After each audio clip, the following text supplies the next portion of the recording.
Merci de choisir DRC Info TV pour vous informer. Tout de suite, les titres de votre journal. Les députés nationaux et sénateurs ont retrouvé le chemin de l'hémicycle du Palais du Peuple ce mercredi 15 mars.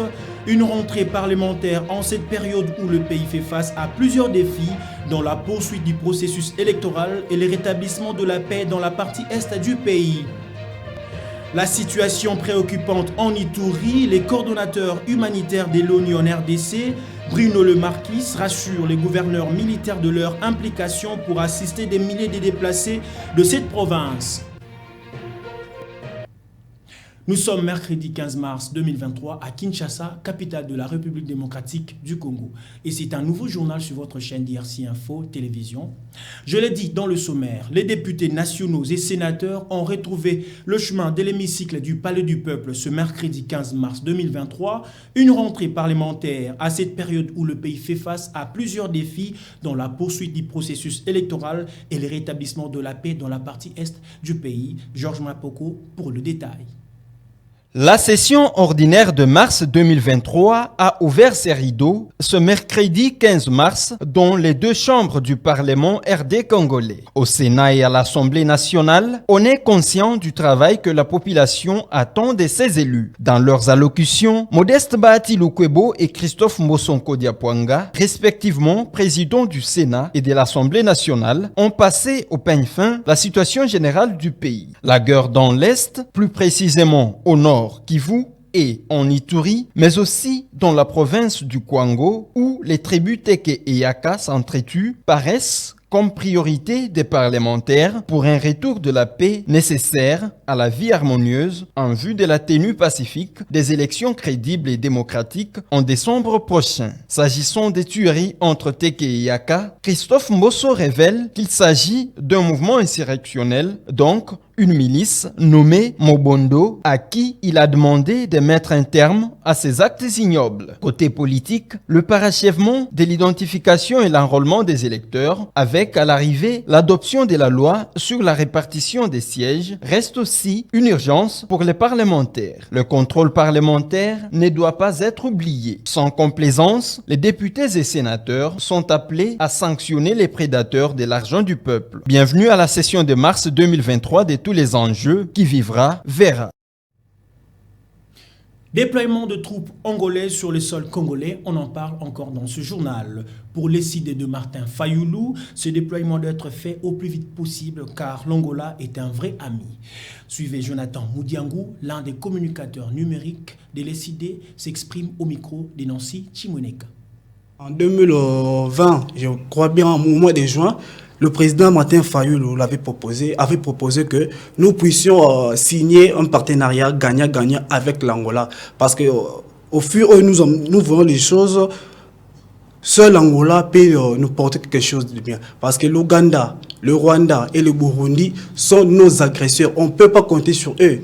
Aller encore adhérer dans la communauté des pays de l'Afrique de l'Est, bon, ça n'a pas de sens. Avec l'arrivée des troupes angolaises, bon, nous attendions au moins à un changement qui vienne vraiment soutenir nos FRDC pour éradiquer cette agression. Restons toujours dans cette même registre de la sécurité. C'est ce vendredi 17 mars que le Parlement angolais doit justement examiner la demande et le déploiement d'un contingent militaire dans l'est de la République démocratique du Congo. Mais comment et les mandats de ces contingents sont-ils perçus chez les Congolais? Quelques qui nous ont rencontrés dans la capitale se sont exprimés au micro de Nancy Chimoneka et Dieudonné Mouzika. Ils ont un sens parce que l'Angolais baya te dans sens parce que guerre est et beta mabiso to ano mikie si to koli to komba papa to komba age poussani to mona guerre est les affaires politiques baso ki bayende guerre aussi la ici là ta o mona so baye ba kei Rwanda kaka wa est kaka guerre bon inutile to le bela mambango on les a et affaires politiques et utile gouvernement congolais inutile. D'après la moni, quand il y a un c'est pas que tu es dans le Congo, il y a un sens d'après parce que les Nations Unies, il y a un solution à la rater. Tu déranger la population au Rwanda. Yo siko kendo batama omo te ki sens Rwanda nda abome biso bandiku. Siko président Zelani ba réaction na Rwanda. Siko ata angolais ba yende salnini. Yana sens te. Rwanda nda zo déranger biso to betaka Rwanda makambo esila. So to beti Rwanda makelele aussi là. Suka likambo wana. Décision wana d'après les en sens que parce que notre FARDC Moussa na bango ezani. Ceux qui bolobi que Angolais va porter mes secours na RDC.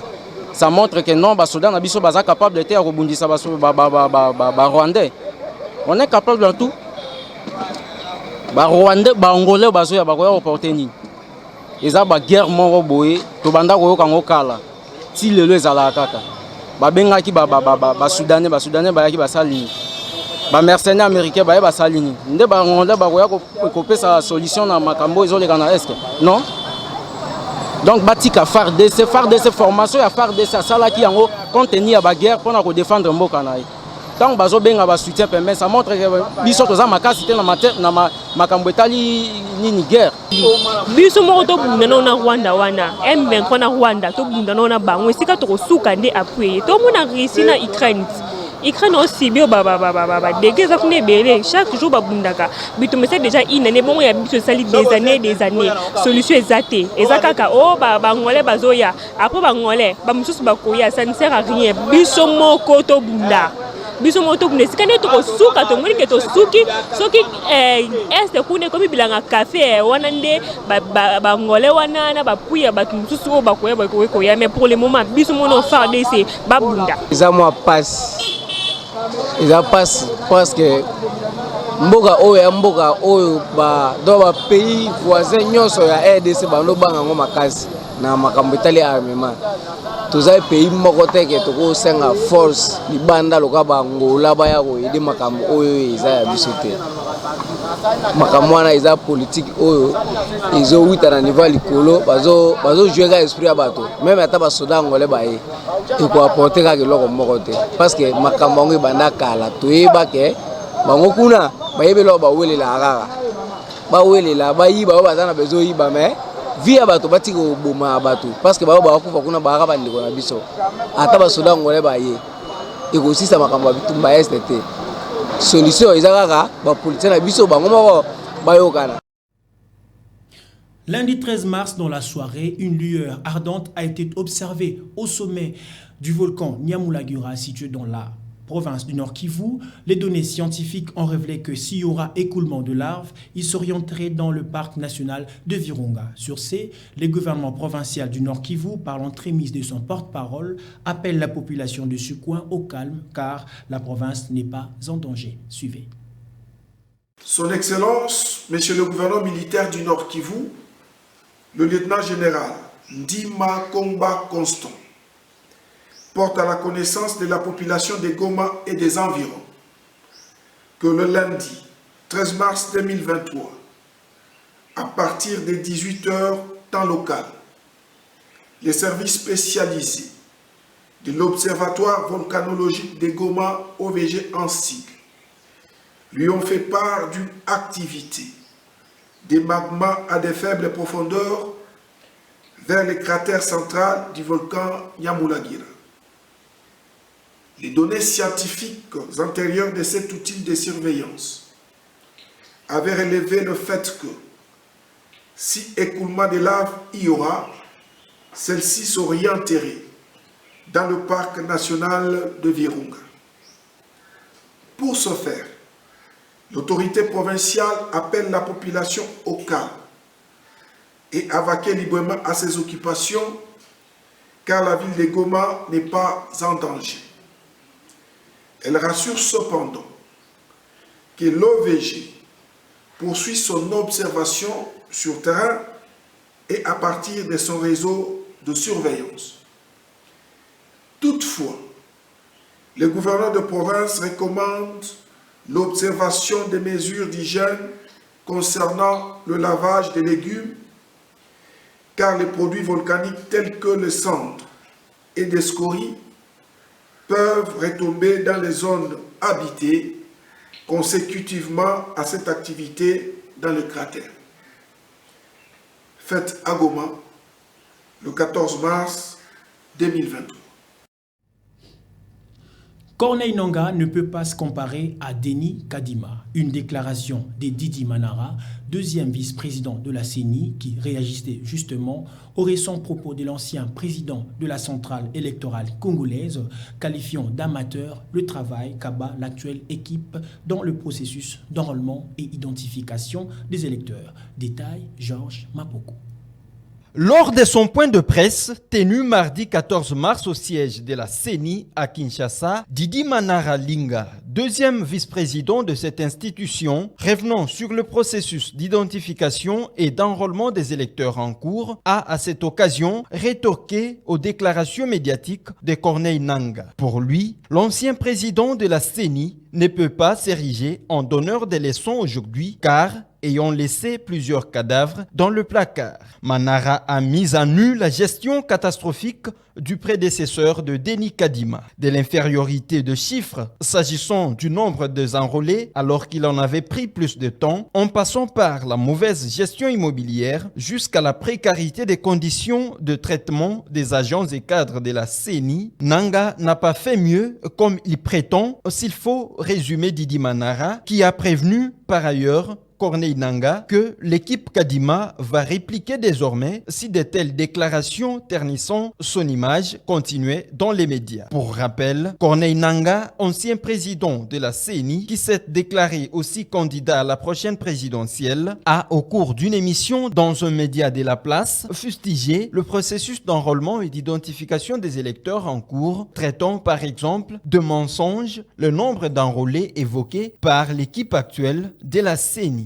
Et selon lui, il y a une mauvaise planification et de l'amateurisme dans ce processus. C'est que Denis Kadima et son équipe rejettent en bloc. Une affaire à suivre. Quittons Kinshasa pour une autre province, en Ituri plus précisément, où la situation sécuritaire est toujours préoccupante. Les coordonnateurs humanitaires de l'ONU en RDC, Bruno Le Marquis, rassurent le gouverneur militaire de leur implication pour assister des milliers de déplacés de cette province. Images et commentaires. Les acteurs humanitaires se disent préoccupés de la situation humanitaire de milliers de déplacés de l'Ituri, une situation qui nécessite une réponse urgente, a dit le représentant spécial adjoint du secrétaire général des Nations Unies et coordonnateur humanitaire de l'ONU en RDC, Bruno Le Marquis, à la tête d'une mission de solidarité des organismes et systèmes des Nations Unies au peuple iturien.